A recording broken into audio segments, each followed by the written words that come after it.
Yo. So, you know what there's too many of? Anti-drug, stupid commercials and ads that really aren't fair to drugs, you know what I mean? Drugs are a good thing. That's my opinion.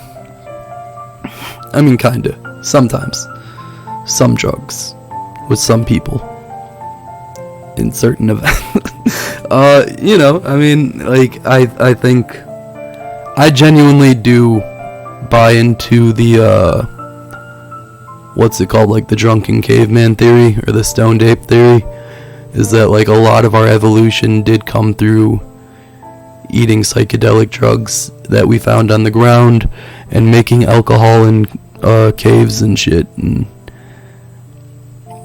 I do believe, like, if drugs are used responsibly, they can be very beneficial to your mental health and, you know, life in general, and just perspective gaining and shit like that. But anyway, let's talk about addiction in general. Because there really isn't enough research on the fucking topic of addiction to where it can be addressed properly nowadays, and there's so much misinformation and bullshit that is just counterproductive in my eyes. Well, not in my, like, you can look up statistics of, like, how many people actually stay clean after going to rehab and AA and shit, and it's long term usually pretty abysmal. And I think, like, a lot of it's just, a lot of things are misrepresented in a lot of ways. But yeah, like, addiction is not a disease. It's a disorder, a condition, but it's not a disease. And honestly, calling it a disease is kinda, I don't want to say offensive, because I'm not, like, offended. It's just aggravating. And yeah, that's because, like, a disease is a disorder of function in the body not directly caused by injury. Whereas addiction is a disorder more of, like, cognitive processing and behavior, and they're just different kinds of disorders. And yeah, like, the reason it's aggravating to call it a disease is because, like, one, there are people with, like, life-threatening diseases, or not even just life-threatening, like, real diseases that make life hell for them, you know? And they had no fucking choice or input on that matter. It just, you know, happened. You can't really make a decision to quit having cancer, you know? You don't go to Cancer Anonymous and get support for it like that. I mean, there are therapy groups, but that's a different thing. And then two, like, it completely voids accountability in the addict. I don't even like saying addict, like, because people aren't just an addict, it's like a person with an addiction. But, like, I'm not saying, like, if you are addicted to something, it's 100% your fault and your choice, because that's not how life works either. You can find yourself in a predicament that you were either unaware would happen, or you weren't aware of, like, the consequences of actions or whatever. And, like, I'm not a fan of making people feel bad for finding themselves in not great situations or whatever, because that's not productive. but there is a certain amount of responsibility and accountability we have to take to avoid getting back in those situations. So, yeah, like, here's the thing. For a long time, I drank way too much and took way too many sleeping pills. And a little bit of a lot of cocaine. And, like, the thing, like, I went into rehab and all these shits, and they would tell me these things, and then, like, it would just sound excusey. Like, it's not my fault that I'm an addict in any regard. That, like, it just happened out of nowhere. And that's not true at all. Like, I know for a fact, like, oh, I drank a 12-pack, it made me feel good, so I went and did it the next day. And then I did that for years, and I actively contributed to alcoholism.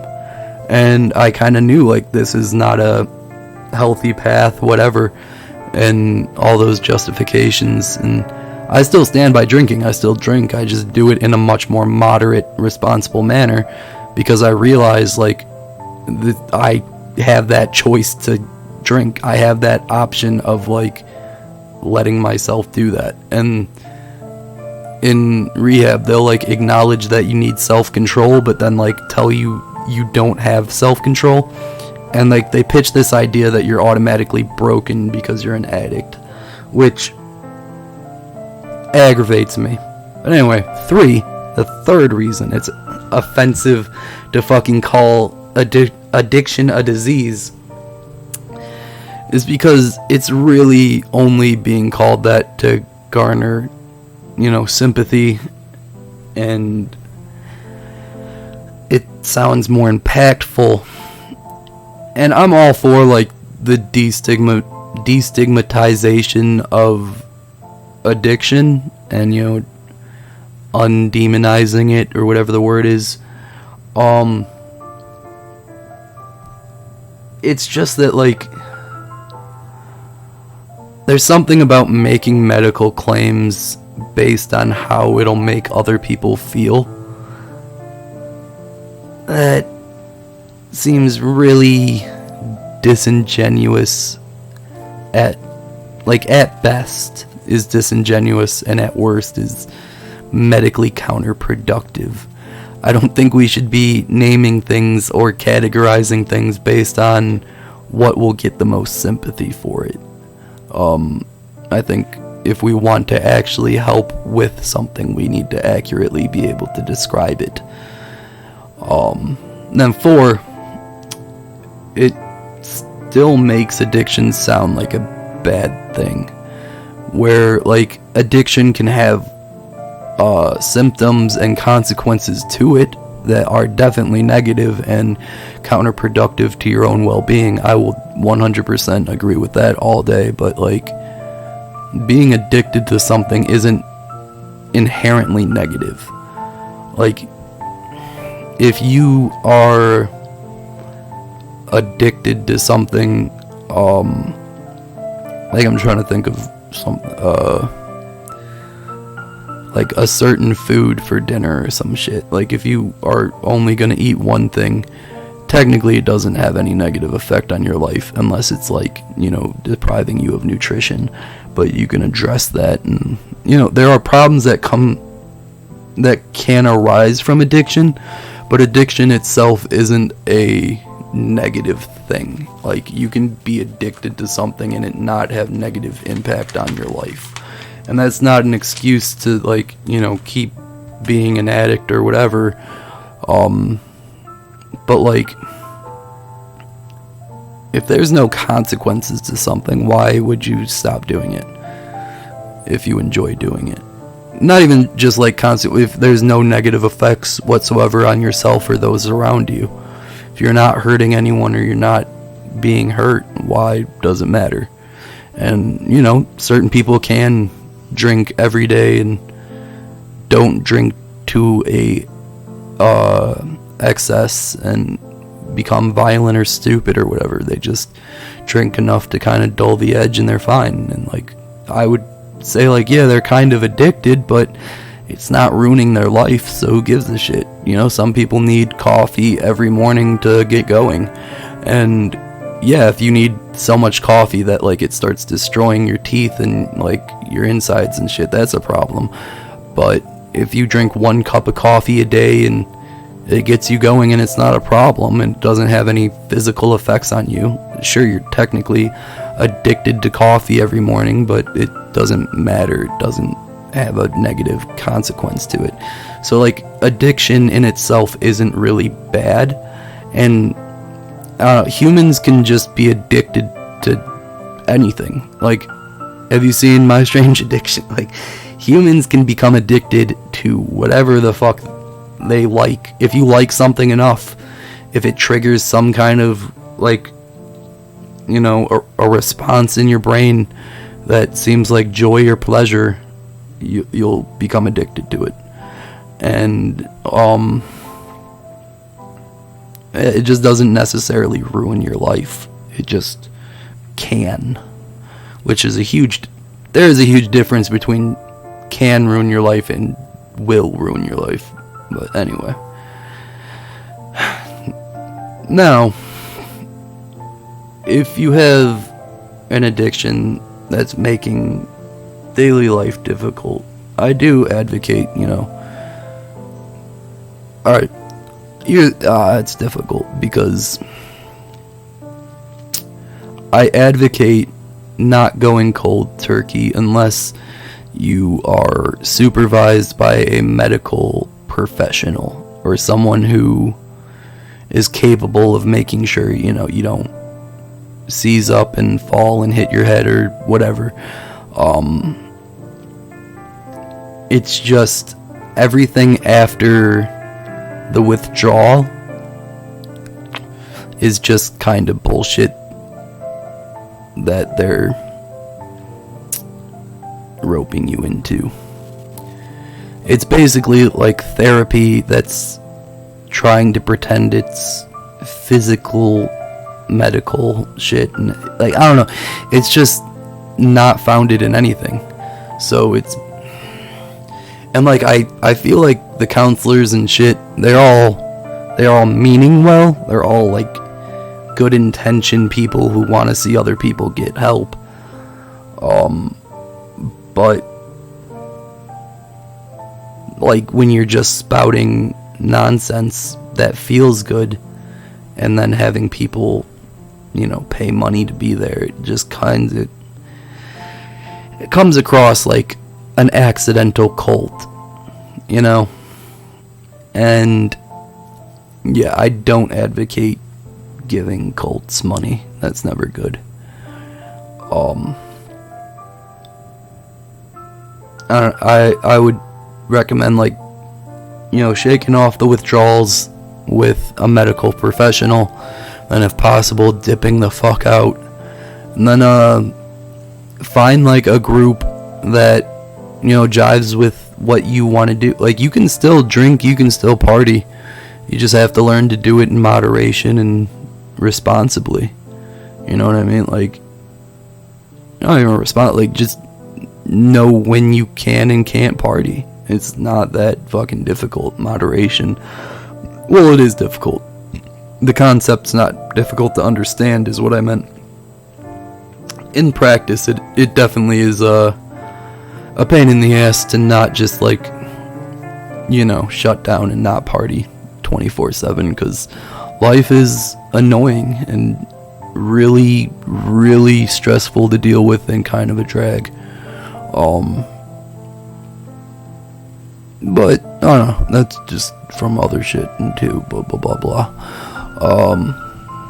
But yeah, find a group of people that share like your idea of, or your kind of goal, and just do your best to keep each other accountable. Other than that, I mean, it's your life. Enjoy it how you want. Don't feel bad for being addicted to something. I mean, no one likes to hear it and like they'll roll their eyes, but I guess I'm addicted to weed. But I mean, there's literally no negative consequence other than it costs money. If it didn't cost money, it would literally be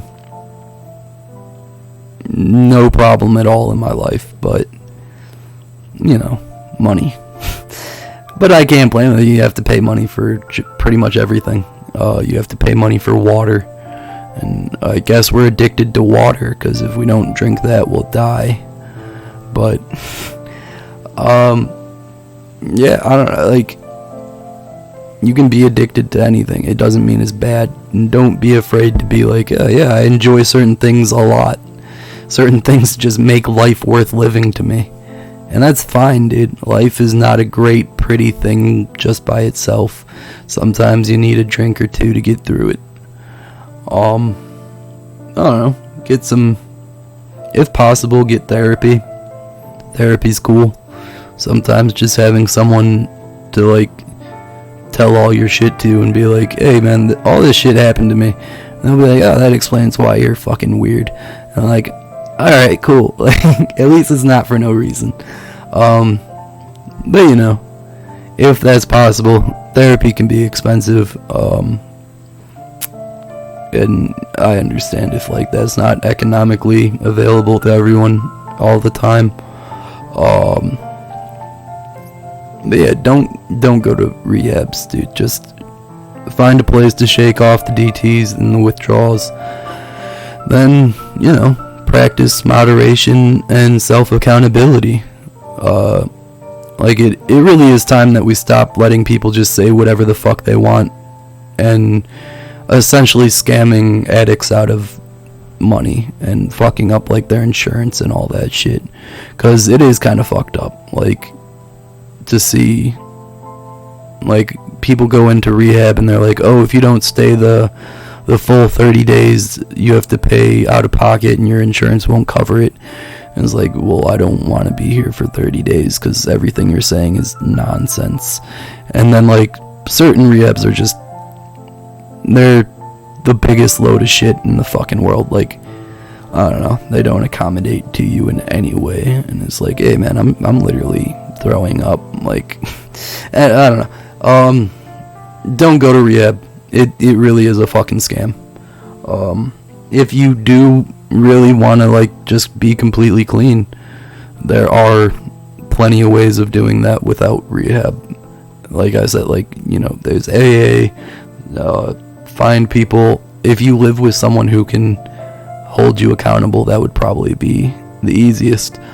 And I do understand having other people hold you accountable at first is gonna be easier, because if it's your choice immediately, you're just gonna be like, yeah, what's better in the moment, being drunk or shaking and sweating uncontrollably? You know, being drunk. But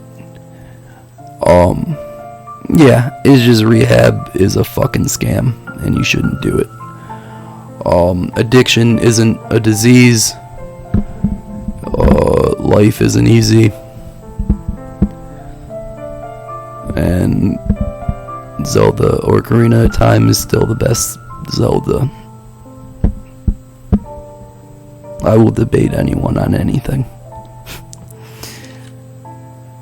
This is a weirdly short video for me. I don't like it.